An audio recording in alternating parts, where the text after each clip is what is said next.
What's up guys, I'm Andy from 1A Auto. In this video, I'm going to show you how to replace the rear wiper blade on this 2010 Toyota Rav4. If you need parts for your vehicle, click the link in the description and head over to 1aauto.com. All right, take this cover off, just grab underneath right there and just rotate it. Then you can access the nut right there. Then I'll take a 10mm socket and a ratchet, take this nut off. Just hold the arm while you're loosening it up.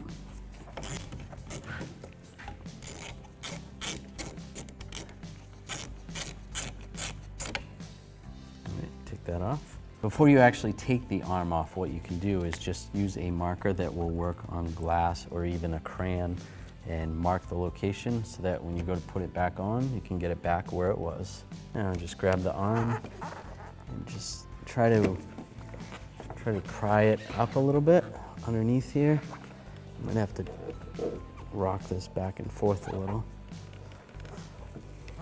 Sometimes these get on there, rusted on there pretty good. And there we go. I was able to work it off, slide it off. To take the blade off, you actually have to take the arm off because you have to rotate this that far. You can try to get it off with the arm still in the car, but it's going to be very difficult, and because there is a slot in there, and there you go.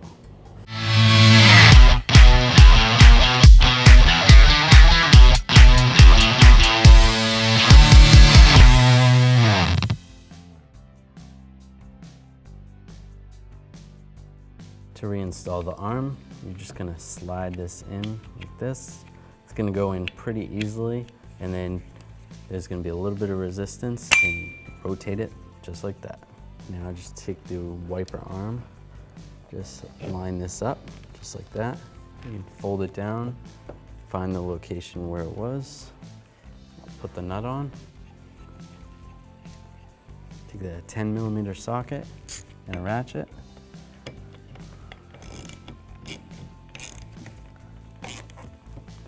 And just snug it up. Take the cover, slide the cover, lock it down. Thanks for watching. Visit 1aauto.com, your place for DIY auto repairs, for great parts, great service, and more content.